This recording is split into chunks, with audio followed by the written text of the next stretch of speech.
जय शिवराय. मी पांडुरंग कदम. आज आपण आहोत शेलूमध्ये आणि मराठा बांधव दसरा मेळाव्यासाठी नारायणगडावरती निघालेले आहेत.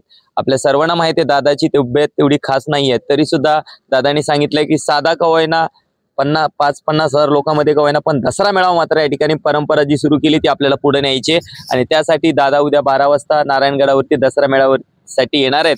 तर आपल्या सोबत बंधू आहेत जे नारायणगडांच्या दिशेने निघालेत. काय नाव आहे बंधू तुमचं? अमोल भगवानराव बोचरे.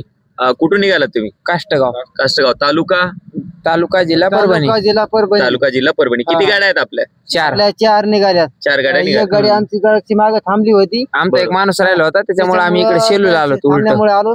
बाकीच्या गाड्या आपल्या आपल्या मार्गात आपल्या मार्गाने. कधी पोहोचणार तुम्ही अंदाजे तिथं? अंदाजे 2-3 वाजता समजा. 2-3 वाजता सकाळच्या 2-3 वाजता आपण पाहिलं असेल. आमची गाडी सुद्धा यांच्यासोबतच, आम्ही पण दुसऱ्या गाडीमध्ये तुमच्या सोबतच येत आहोत. आणि दुसरी महत्वाची गोष्ट, ऑलरेडी काही मराठा बांधव नारायणगडावरती पोहोचलेले सुद्धा आहेत आणि ही आहे ताकद. मराठा संघर्ष योद्धा माननीय श्री मनोज जरांगे पाटील यांच्या एकतेची ताकद आहे, त्यांच्या प्रामाणिकपणाची ताकद आहे. आपल्याला पाहिलं असेल की सध्या काही जणांचं असं म्हणणं होतं कोणी येतं का नाही. या सगळे येणार. 100% येणार. 100% येणार. मराठा किती अडचण येऊ सगळे जण येणार. बिलकुल. आपण पाहिलं असेल महाराष्ट्रभरातनं पुन्हा एकदा मराठे नारायणगडावरती 100% येणार आहेत. खरं पाहिलं तर दादांचं असं म्हणणं होतं की सध्या महाराष्ट्राची पूरजन्य परिस्थिती पाहता आपण म्हणजे असा खूप मोठा दसरा मेळावा करायचा असं काही करायचं नाही, दादांची मानसिकता होती. कारण दादांचं म्हणणं काय आहे की जर सगळं महाराष्ट्र दुःखामध्ये असेल आणि आपण सगळेजण आनंद साजरा करायचं म्हणून करायचं नाही असं दादाचं म्हणणं होतं.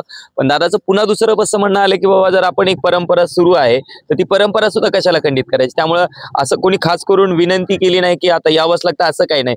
तरी सुद्धा पाहिलं असेल तर नारायणगडावरती मराठा बांधव आपल्यासारखे मराठा बांधव या ठिकाणी नारायणगडावरती निघालेले आहेत. त्यामुळं जे मराठा बांधव घरी असतील तर त्यांनाही विनंती आपण सुद्धा उद्या 12 वाजेपर्यंत नारायणगडावरती पोहोचावं आणि या दसरा मेळाव्यामध्ये सहभागी व्हावं आणि आपल्या मराठा बांधवाची एकीची ताकद या ठिकाणी दाखवण्याचं काम करावं. एवढंच एक विनंती करतो आणि थांबतो. धन्यवाद. जय जिजाऊ, जय शिवराय. एक मराठा. छत्रपती शिवाजी महाराज की, धर्मवीर छत्रपती संभाजी महाराज की जय जिजाऊ. मनोज जरांगे पाटील तुम आगे बढ़ो. धन्यवाद.